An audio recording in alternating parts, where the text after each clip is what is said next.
When pain knocks on your door, it never asks for permission. It enters. It sits, it lingers. And often it whispers things you do not want to hear.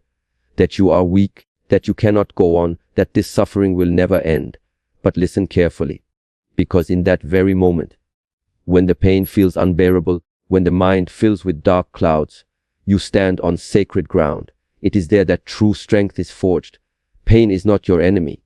It is your teacher. Negative thoughts are not chains. They are signals, reminders that something inside you needs attention, not avoidance. When I feel pain, I do not run from it. I sit with it. I breathe into it. I ask, what are you trying to show me? Because pain carries messages that comfort cannot deliver. It strips away illusions, burns away distractions, and leaves you face to face with your essence, who you truly are. When negative thoughts arise, I'm not good enough. I've failed. I can't change. I do not fight them. To fight is to feed them. Instead, I observe them. Like clouds drifting through the sky, I let them pass. You are not your thoughts. You are the one watching them. And when you realize that, the storm begins to calm. Every breath, every challenge, every hardship is a chance to grow. Discipline is not punishment. It is freedom. To face pain consciously, without turning away, is to reclaim your power. It is the moment when the warrior within you awakens, silent, steady, and unstoppable. So the next time pain visits, do not ask, why me? Ask what for? What lesson is hidden here? What strength is waiting to rise? Pain is often seen as something to escape from, something to hide, to numb, to bury under distractions. But the truth is, pain is not your enemy. It is your greatest teacher. It speaks a language that comfort never will. When you hurt, when life feels heavy, when your heart breaks or your body aches, that is the moment life is trying to show you something deeper about yourself. Pain strips away all illusions. It removes the masks we wear when things are easy and forces us to confront who we really are. When everything is going well, we can pretend to be strong. But when pain comes, pretense disappears. The truth is revealed. Pain shows you your limits, your weaknesses, and your fears. But it also shows you your strength, your endurance, and your capacity to grow. It is the mirror of your soul, reflecting both your shadow and your light. Most people try to escape it. They run to distractions, scrolling endlessly, keeping busy, avoiding silence. But pain waits. It waits patiently for you to stop running, because it does not come to destroy you. It comes to awaken you. Every wound carries a message. Every disappointment hides a lesson. When you sit quietly and listen to what pain is trying to tell you, something powerful happens. It transforms. It loses its control over you, and instead, it becomes a guide. When you experience loss, you learn what truly matters. When you face failure, you learn resilience. When you encounter betrayal, you learn to trust yourself. Pain is the fire that purifies the soul. It burns away everything that is unnecessary, your ego, your pride, your illusions, until only truth remains. But to receive its wisdom, you must stop seeing it as punishment. Pain is not a punishment. It is preparation. It shapes you for the path ahead, even when you cannot yet see where that path leads. Think of every great person you admire, every leader, every creator, every visionary. None of them were formed in moments of ease. They were shaped by struggle, refined by pain, and strengthened by adversity. Without storms, trees grow weak. Without resistance, muscles don't develop. Without challenges, character doesn't form. The same applies to you.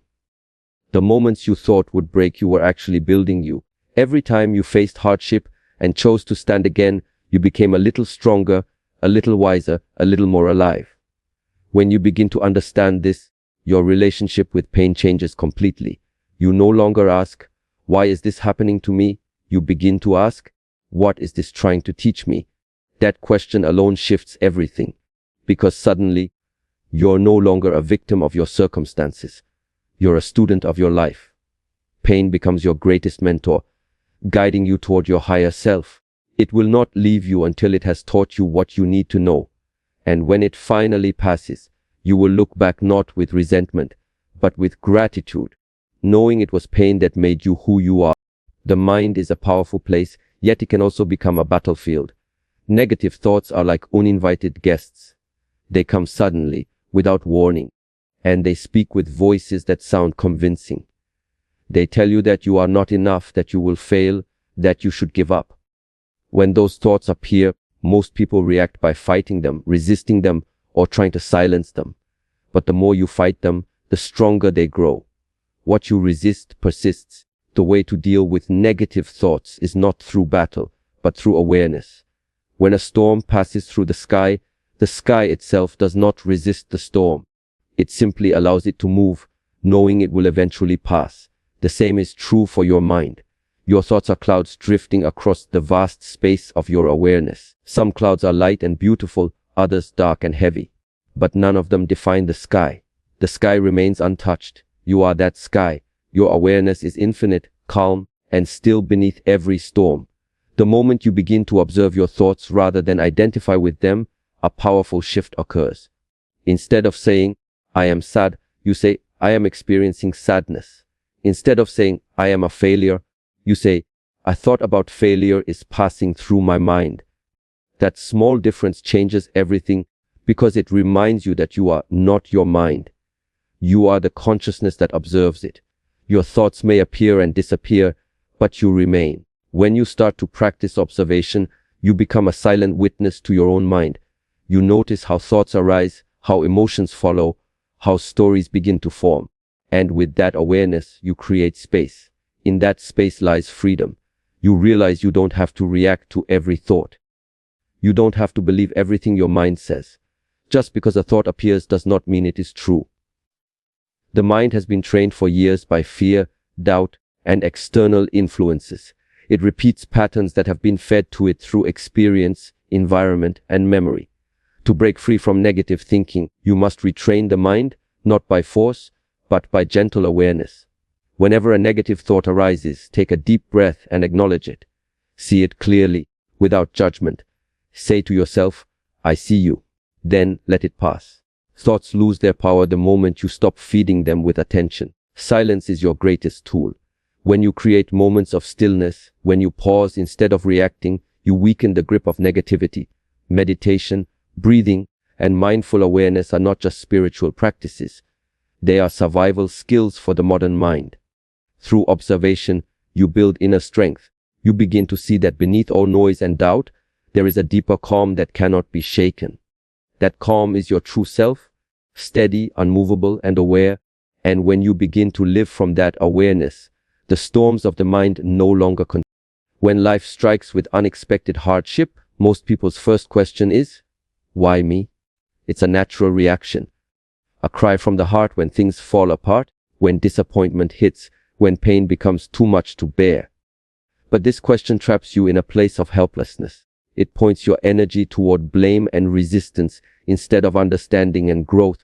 The moment you replace why me with what for, you shift from victimhood to empowerment. You stop seeing pain as punishment and start seeing it as preparation. Every difficult situation carries within it a purpose, though it may not reveal itself immediately. When something painful happens, the mind wants to assign reasons, to find someone or something to blame. But the truth is, not everything happens to hurt you. Sometimes it happens to wake you. The question, what for, opens the door to discovery. It asks, what is this trying to teach me? What part of me is being challenged to grow? What strength is being called forth? These questions transform the energy of suffering into a force for evolution. Life is not against you, it is shaping you. It removes comfort so that you can discover capability. It takes away certainty so that you can build faith. Growth rarely feels good in the moment. The seed must crack before it sprouts. The caterpillar must dissolve before becoming a butterfly. In the same way, transformation requires a breaking of ego, of comfort, of illusion. When you ask, why me? You stay focused on the breaking. When you ask, what for? You begin to focus on the becoming. That single shift changes how you experience everything. You begin to see that the events you once resented were actually the turning points that built your strength, patience, and wisdom. Life will test you in ways that seem unfair. People will disappoint you, plans will fail, and dreams will fall apart. But when you choose to look for purpose instead of pain, every experience becomes part of your training. A setback becomes a lesson in resilience. A heartbreak becomes a lesson in love. A failure becomes a lesson in humility and courage. Nothing is wasted when you approach life with curiosity instead of complaint. Every hardship refines your character, chiseling away what is false and revealing what is real. Asking, "What for?"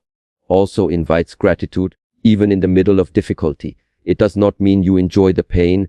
It means you trust that it serves a higher reason. Sometimes that reason is not visible immediately.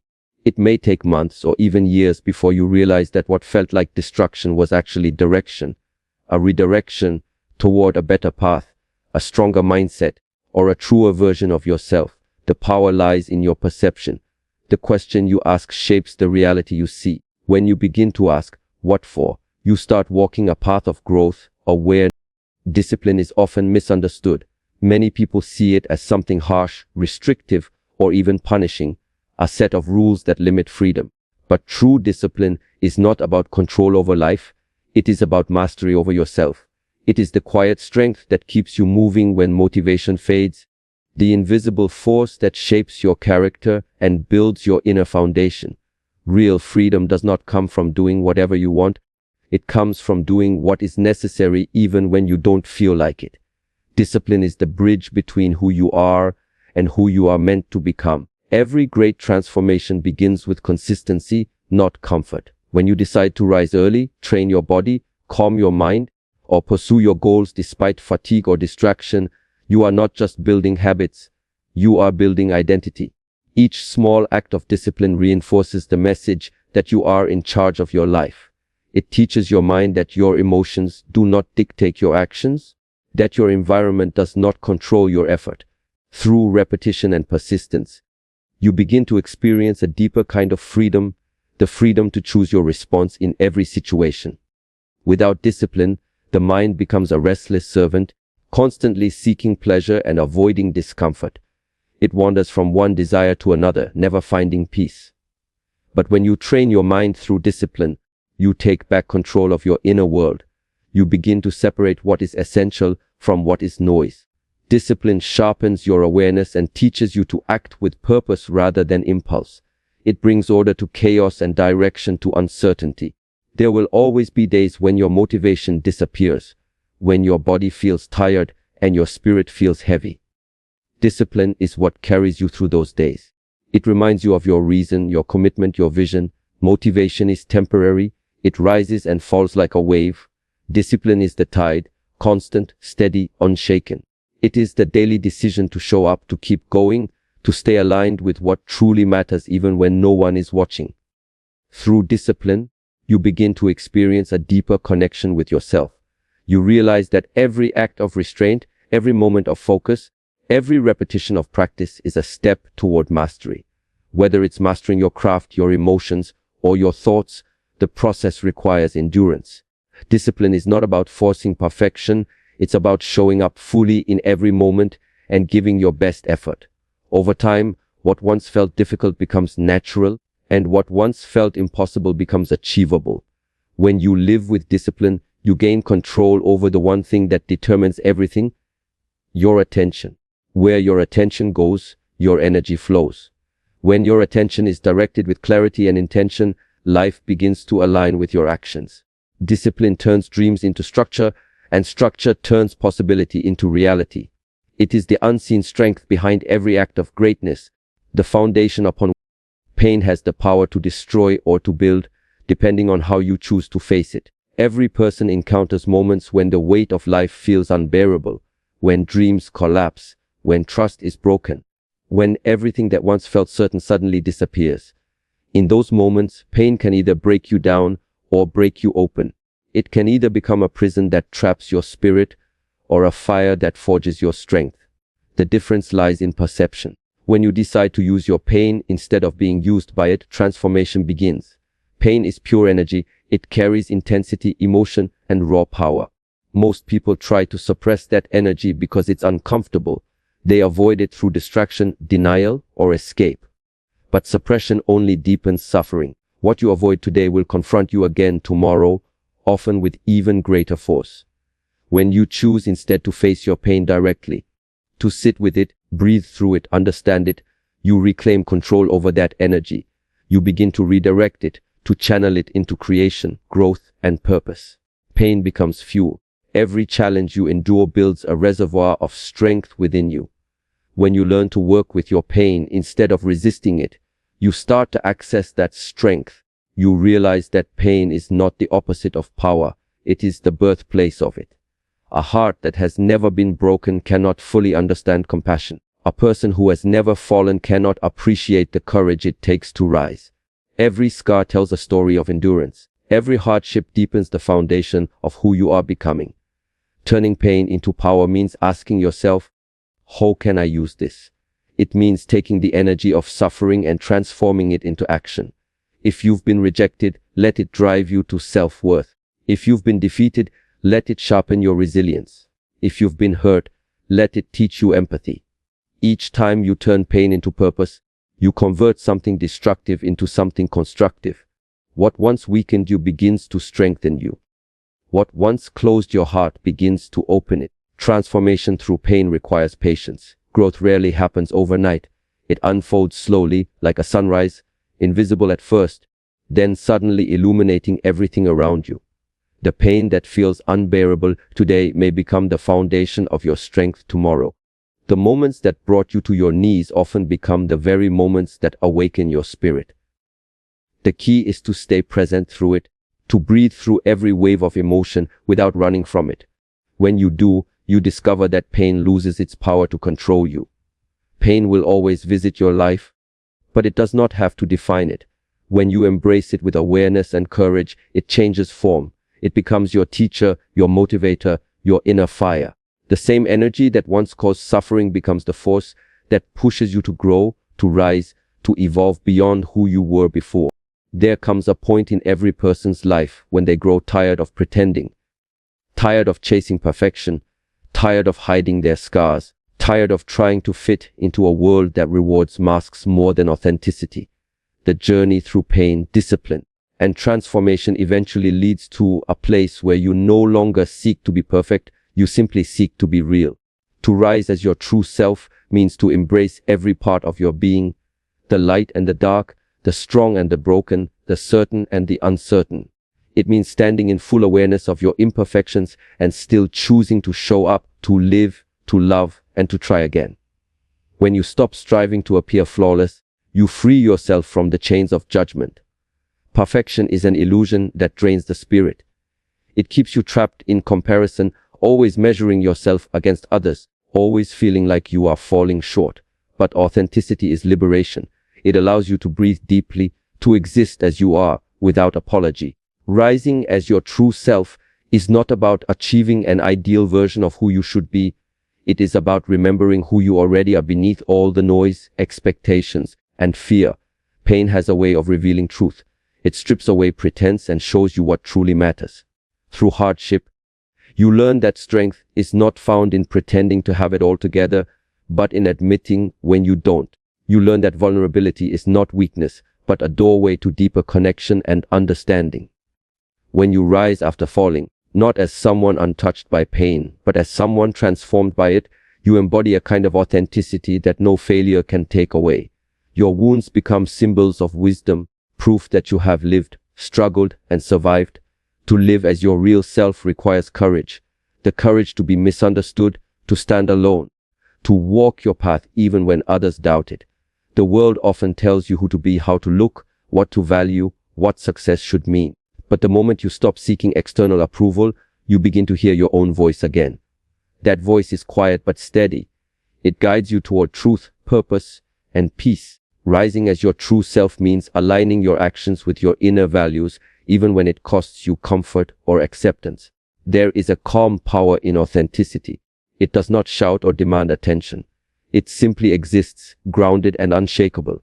When you live truthfully, you no longer need to prove anything to anyone. Your presence speaks for you. You carry a quiet confidence born from self-acceptance, not from validation. Every step you take becomes an act of integrity, every word an expression of truth. The strength that comes from being real is different from any strength that comes from image or ego. It is steady, enduring, and deeply rooted in peace. When you rise in this way, you stop chasing life, you begin to live it fully, freely, and authentically.